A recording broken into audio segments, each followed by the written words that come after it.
Association of Persons with Albinism is calling on government to allocate adequate resources for the effective implementation of the inclusive education policy to ensure all children have access to education in spite of their disabilities. Now, the association also wants government to include albinism healthcare products such as sunscreens on the National Health Insurance Scheme for persons who suffer from the condition. These are the concerns detailed in a statement actually released earlier today by the association as the world marks the International Albinism Awareness Day. Well, here's a breakdown for you. You have it on your screens right now. First of all, they are calling for the adequate allocation of resources for effective implementation of the inclusive education policy to ensure that all children in Ghana have equal access to quality education, irrespective of their disabilities. Then there's the point 2 about the consideration of including albinism healthcare products and treatments such as sunscreen,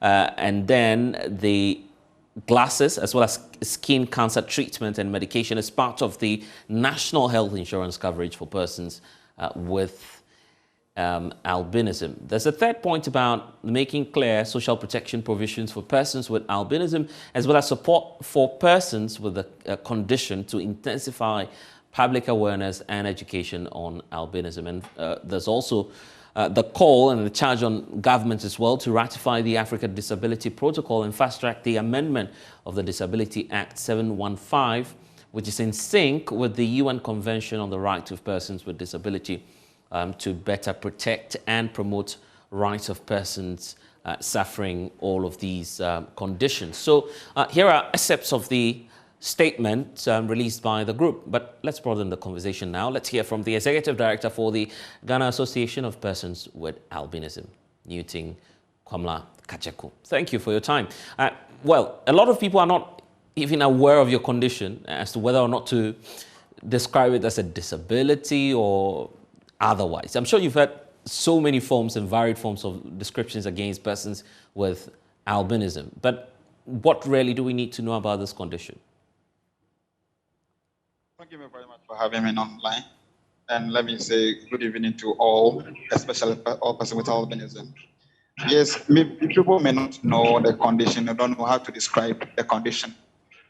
But the issue has to do with it. Yes, albinism can be viewed as either a medical or disability concept, depending on which country it's processing it. In American perspective, it's medically, it's most at times described as a medical condition. But when we come to the social protection area, yes, it's a disability. Why is it a disability? Because it is lack of a functioning part of your body. So because of the lack of melanin, the condition will not allow you to perform fully or functionally as other persons without the conditions behave. So yes, when it comes to the social protection area, it is disability. When we put the medical area, it's purely a medical condition. Well, as we celebrate the Awareness Day, you've listed 4 items, including the issue about the National Health Insurance Scheme and the need for some provisions to be made. How crucial is that to saving persons who are suffering the condition? Thank you. We are not suffering from a question, but we live with the condition. So it is crucial because persons with albinism needed a better healthcare system because it lacks melanin when that's protecting the direct sun ray entering the body. So if a person with albinism is not given a proper medical condition because of the lack of melanin, it affects the body and causes body cancer. This body cancer could be prevented if it being detected early on. Based on that, we are advocating that sun care products be made available and cheaper for persons with albinism. And that if you can only make it cheaper and available when you're enlisted into the drug list of the National Health Insurance, where any person with albinism can walk into any of the facilities and then pick up any of these items for themselves.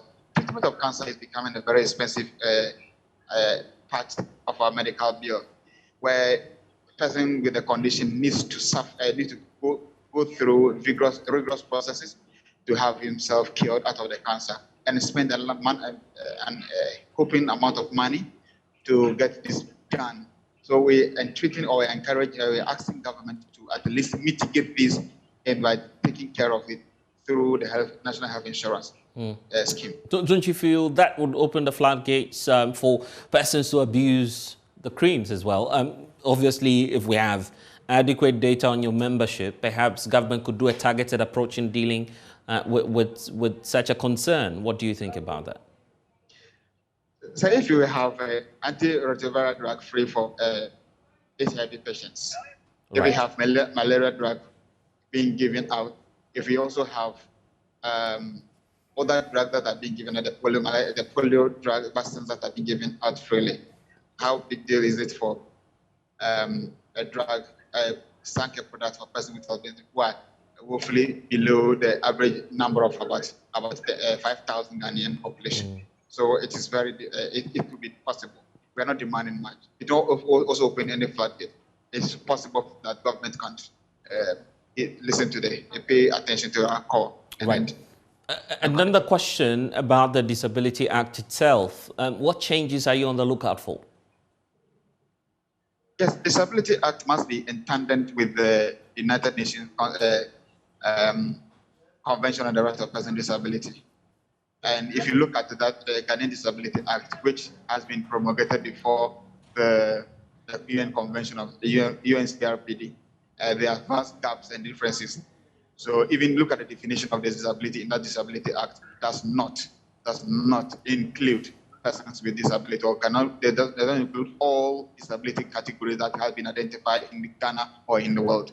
So we're calling for the ratification and full implementation. When you ratify it, when you review it, it gives room for other conditions that year in for persons with disability and persons with albinism to enjoy. Look at the African Disability Protocol, which is also an African charter of the protocol, that a policy which has been signed onto by our government, but its ratification is taking a lengthy time. That is the only law in Africa, or the protocol in Africa, which talk about albinism, which identify albinism as a disability.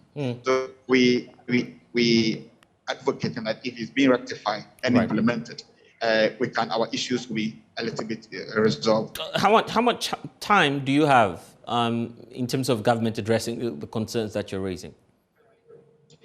Yes, we have within this year for that, because every year we come out with our concerns and persistent advocacy on issues that are affecting persons with albinism. Our persons with disability must be addressed. So yes, we have within this year for the government to at least pay heed to us to this. Okay, Newton, I will definitely get back to you. I'm sure probably, if not by the end of the year, somewhere getting close, I will definitely find out what the updates are. But I'm grateful for your time here on The Pulse. Well.